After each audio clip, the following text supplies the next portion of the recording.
Samsung's 2026 foldable lineup is drawing near as fresh new information comes to light. Samsung plans to release three new foldable devices: the Samsung Galaxy Z Flip 8, the Galaxy Z Fold 8 Wide, and the Galaxy Z Fold 8 Ultra, all currently undergoing certification. More details following shortly. The Galaxy Z Fold 8 Wide is anticipated to have a broader main and cover displays, while the Z Fold 8 Ultra will succeed the Fold 7, both powered by Qualcomm Snapdragon 8 Elite Gen 5 for Galaxy SoC, as well as the Flip 8. However, in two regions around the world, they will get the Exynos 2600 chips. That includes South Korea and Europe. Now, recent leaks indicate that the Galaxy Z Fold 8 Ultra will be considerably larger than the Fold 8 Wide and Flip 8, with tempered glass and dummy units revealing their unique designs. The Galaxy Z Flip 8 is expected to retain a similar design to its predecessor, featuring a 21:9 aspect ratio, whereas the Z Fold 8 Wide will have a different screen ratio, offering a wider aspect ratio in both folded and unfolded modes. The Galaxy Z Fold 8 Ultra is said to come with the carbon standing case, currently exclusive to the Z Trifold. The upcoming Z Fold 8 Wide is rumored to have Samsung's sharpest foldable display ever, with a cover screen density of 432 ppi and a main cover display of 403 ppi, which is surpassing previous Fold models. Both foldables will feature updated and thicker ultra thin glass to reduce creasing and improve durability. Samsung's new display for these foldables will use thicker UTG, 30% thicker than that was used in the Z Fold 7, measuring 60 UM compared to a 45 UM. This development is seen as a response to Apple's rumored iPhone Ultra, which also aims for a crease-free display with fewer imperfections. Although thicker glass presents cost and engineering challenges, it is necessary for Samsung to stay competitive in the ever-evolving foldable market as the competition heats up. Even with display improvements, Samsung reportedly will not use its most advanced OLED materials in the next generation foldables. They're trying to keep the cost down. So, regarding the cameras, the Galaxy Z Fold 8 will keep the same hardware sensors but feature updates to the camera application. We now know that the Z Fold 8 is rumored to have a 50 megapixel primary sensor with a native 24 megapixel mode integrated into the stock camera app for a smoother user experience. Despite the Fold 8 series and Flip 8 recently passing various certifications, including BIS in India and the FCC in the United States, signals an imminent launch. Samsung has lowered its sales targets for the successors to the Fold 7 and Flip 7, but raised targets for the new Galaxy Z Fold 8 Wide model. Sales forecasts for the Fold 8, Flip 8, and Fold 8 Ultra have been reduced by nearly 1 million units per model, reflecting a more cautious outlook for 2026. New targets allocate 1.5 to 2 million units for the Z Fold 8 Wide, 2 million to 2.5 million units for the Z Fold 8 Ultra, and 1.5 to 2 million units for the Samsung Galaxy Z Flip 8. Samsung's upcoming Unpacked event, expected on July 22nd in London, is set to unveil three foldable phones, as we mentioned before, and alongside smartwatches, smart glasses, and the emergence of One UI 9 software. Look, it's no secret. The heat is turned all the way up on Samsung and their foldables. And quite frankly, I think they're shaking in their boots. If I'm Samsung, I have got to be chewing on my nails, nervous to see where this goes. Now, if you look at the sales targets, they expect to sell 2.5 million units of the Z Fold 8 Ultra and up to 2 million units for the wide model. I think they got that wrong. I'm going to be honest with you. I think there's more interest and potential for sales in the wide model just because, for one, it's going to be competing directly with Apple's. Remember, Apple's putting out the Apple iPhone Ultra, which is going to be their foldable. It's a passport style foldable that will essentially look just like the Z Fold 8 Wide. That's what all of these publications and YouTube channels are going to be comparing. I think it's going to nudge out the standard Z Fold 8 Ultra. Now remember, they're changing the names. I continually say wide because most people think when you say Z Fold 8, you think of the Z Fold 7. But they're actually going to give the name to the passport style foldable, the one that's going to be compared to the Apple iPhone Ultra.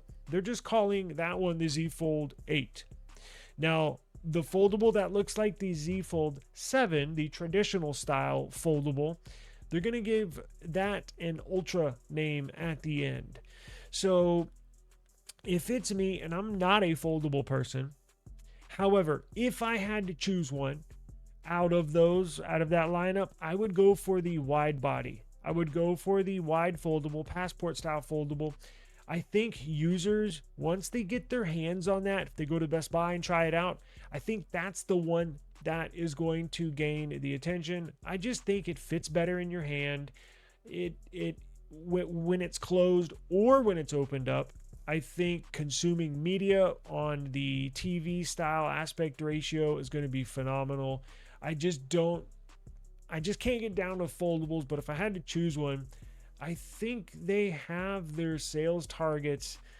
I think they need to flip-flop them. I think they're going to be surprised at how many units they move of their wide version Fold 8.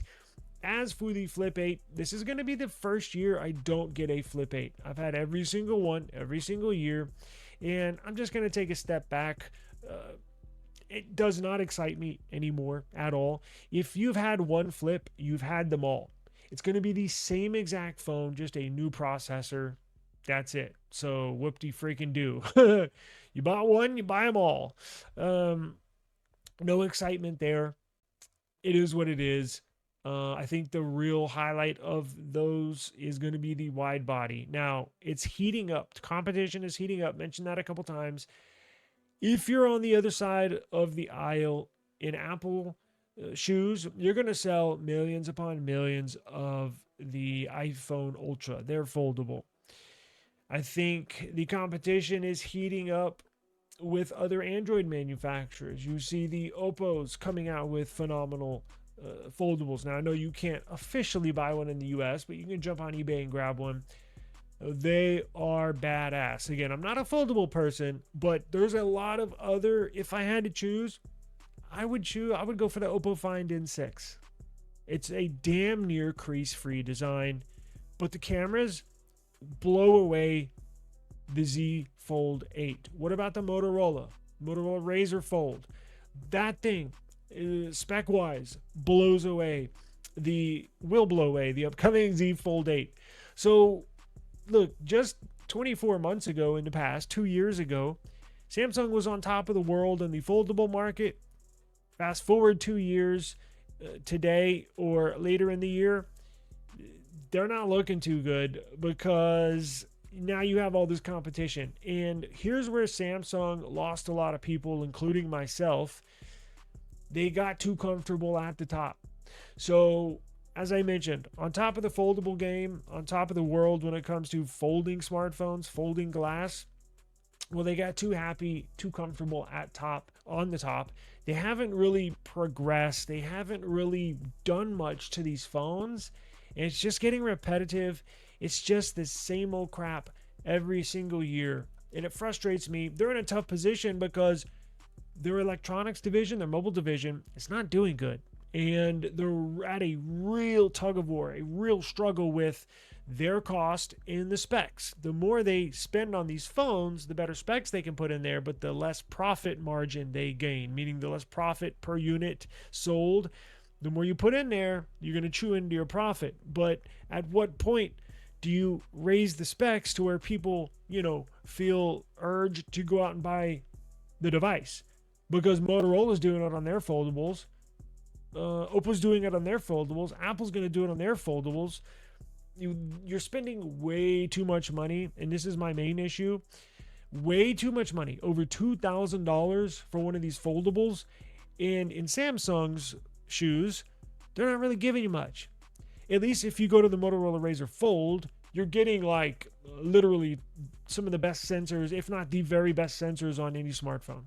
You go to Oppo side, you're getting phenomenal sensors, damn near a crease-free display, phenomenal operating system, lightning fast, buttery smooth. It's almost unbeatable.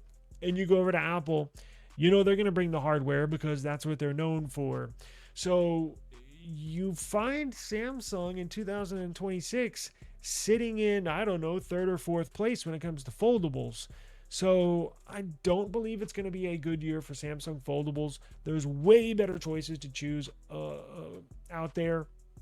And I think them sitting at top, sitting comfortably, I think it's coming back to bite them in the ass. There's just not much innovation. The specs just aren't there.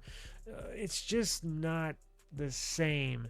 And I know they're going to try to minimize that crease, but let me tell you something. The crease is still going to be there. Apple, from what I understand, is going to have the only foldable with zero crease, meaning no little divot where it folds up. There will be no divot. It's going to be a complete flat plane across the device when it's opened. They have a new patented hinge that uses a liquid metal to essentially, when you open it up, it's going to squeeze that liquid metal in the middle, and that liquid metal is going to push up on that little divot and equal it out to make it an even plane. They patented that, meaning nobody else can use that hinge. Of course, unless Apple gives them the authority to, but you'd have to pay them a hefty price. It makes me wonder if Samsung reached out and said, hey, we're supplying you all these OLED panels. Can we get in on your new hinge? Apple probably said, hell no, go piss off. We spend way too much money and time inventing this. Go away. Shoo. And I think that's exactly what happened. Now, will this new UTG under display glass, it's going to be thicker. Will this eliminate the crease? No. Now, Oppo has almost eliminated the crease. It's still there. I'm sorry. A few people have commented and said, Oppo doesn't have a crease. Yeah, they do. It's still there. I don't have the device, but there's videos out there that show that. I think it'll reduce the crease a little bit, but it's still going to be there.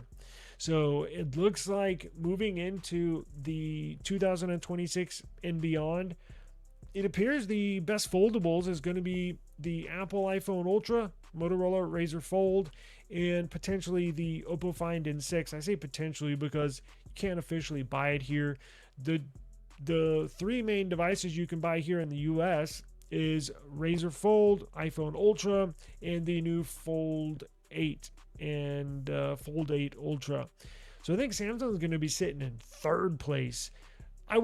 Hands down, I would choose Motorola Razr Fold over this Samsung Galaxy Z Fold 8 any day, every day. It just doesn't look good for Samsung. So we'll certainly find out here shortly. As I mentioned, I'm not going to be getting any one of these. They just don't do anything for me. So it is what it is. But subscribe to the eSIM Studios YouTube channel for more foldable news, foldable content, and we will keep you updated with everything. I do appreciate the time. Please be safe. Enjoy the rest of the afternoon, and I'll see y'all tomorrow. Peace. Yeah. Woo. I just need my space right now. Fresh off the G5 jet, I'm on my way to a brand new kit.